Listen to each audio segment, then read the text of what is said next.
श्री शेखर निकम। अध्यक्ष महोदय, नगर विकास विभागामध्ये बाब क्रमांक 64 पृष्ठ क्रमांक 44 अंतर्गत बोलत असताना चिपळूण नगर परिषदेची पंचवार्षिक कर आकारणी आता झालेली।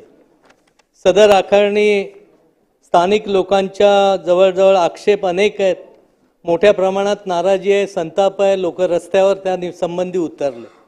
तर माझी आपली आग्रहाची विनंती आहे, कारण चिपळूण शहरामध्ये 2021 मध्ये महापुरामध्ये प्रचंड उद्ध्वस्त झालेलं शहर आहे। व्यापारी वर्ग प्रचंड हवालदिल झालेला आहे। घरदार नव्याने दुरुस्तीच्या मागे त्या पुराच्या वेळी केलेली आहे।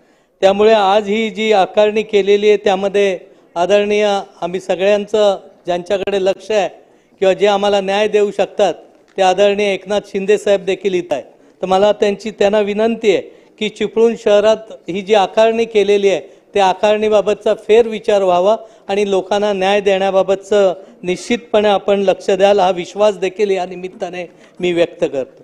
गेले काही वर्ष सातत्याने 3 वर्ष मी मांडत आलेलो आहे की चिपळूण शहरामध्ये रेड लाईन ब्लू लाईनच्या माध्यमातून पूर्णपणे विकास थांबलेला आहे आणि असं असताना आज आपल्याला त्या बाबतीतचा देखील फेरविचार करणं खूप गरजेचं आहे।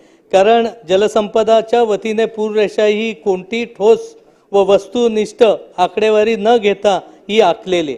आज गेले 3 वर्ष जलसंपदा खात्याच्या वतीने आदरणीय अजितदादांच्या माध्यमातून गाळ काढण्यासाठी आम्हाला निधी त्या माध्यमातून मिळाला होता आणि जलसंपदाच्या वतीने वाशिष्ठी असेल, शिवनदी असेल, जवळपास 16 लाख क्युबिक मीटर गाळ काढण्यात आलेला आहे। त्यामुळे गेले 3 वर्षामध्ये चिपळूणमध्ये पूर आलेला नाही। म्हणून अध्यक्ष महोदय, आपल्यास विनंती आहे की सदर पूर रेषेचा पुनर्सर्वे व्हावा, तसेच नगर विकास खात्याच्या वतीने नव्याने बांधकाम परवानगी देण्याच्या बाबतीत आपण निश्चितपणे धोरण निश्चित करावं व चिपळूण शहर वाचवण्यामध्ये आपण सर्वांनी मिळून लक्ष द्यावं।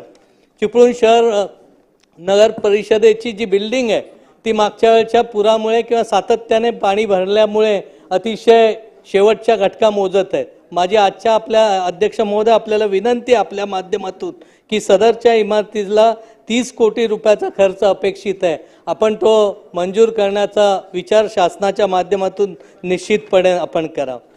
आरोग्याविषयी बोलत असताना रत्नागिरी जिल्ह्यामध्ये आरोग्याची परिस्थिती आज विचार केला तर अनेक लोक आज तिथं हजर नाहीत। म्हणजे MBBS डॉक्टर 20 जागा रिकाम्या आहेत, स्त्री रोग तज्ज्ञ 8 जागा आहेत, भूल तज्ज्ञ अस्तित्वातच नाही, सर्जनच्या 6 जागा रिक्त आहेत, अस्थिरोग तज्ज्ञ 6 जागा रिक्त आहेत, हृदयरोग तज्ज्ञाच्या जागा रिक्त आहेत। माझी आजच्या या निवेदनाद्वारे आपल्याला विनंती आहे की लवकरात लवकर ह्या जागा जर भरल्या तर आरोग्याची चांगली सोय आमच्या तिथल्या ग्रामीण भागांना मिळू शकेल।